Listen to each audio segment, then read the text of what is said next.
A candidate who I love very much, I regret that this is the first time we've really brought him up on the show, is because I don't define him as a gay man. I'm sure I don't think he does either, right? It's not the most important thing about him and his policies. But Ric Grenell, tell us about Ric Grenell. He may run for governor of California. I hope he does. And I want him to run for even higher office than that. So tell us about this man. You know, Ric has been a friend and mentor for over a decade. He is somebody that we all look up to for not only his service to the country, but his service to the community, his focus on faith and family. He's a human being just like the rest of us. And again, we're all have our faults and failures. But for somebody who has stepped forward and, again, worked under the Bush administration for 8 years as our spokesman at the United Nations, coming out, worked in private practice, and then worked to, enhance America's standing on the international stage. I had the opportunity to visit Berlin when he was the ambassador there. I had the opportunity to view him when he was the director of national intelligence. This is somebody who views many things from an American first policy lens.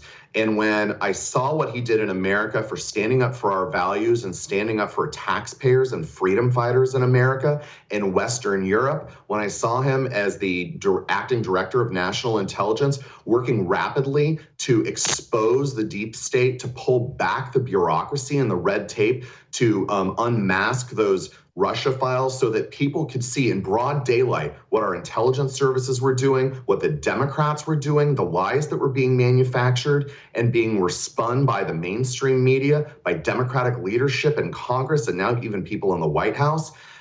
His ability to cut through the noise, have a very singular focus on promoting truth and honesty and transparency is something that we saw when he was spokesman to the ambassador at the United Nations, when we saw it when he was the ambassador to Germany, when he was the acting director of national intelligence. And to this day, his conversation points on calling out the waste, fraud, and abuse in California.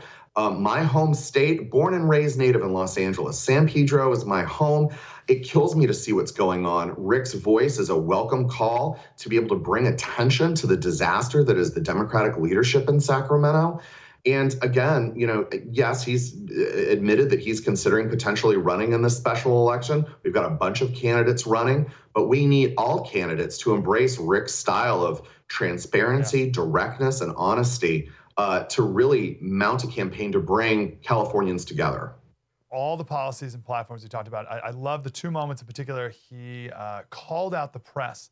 He did a press conference or briefing on his work with Kosovo and the peace deal there, and the media was just awful and ridiculous. He just called them out. He left the podium and just called out every single one of these phonies in the media for being idiots, really, and not understanding the depth and importance of what this is. And then he did some other phone call with the media, and he was about something, and they were asking him these other questions, and he just called them flat out. It's like, guys, we're not talking about that. We're talking about this. Get it together. We need that strength, and I'm so encouraged by him and his style.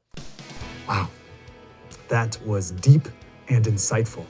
I want more of that. Like, subscribe, get more.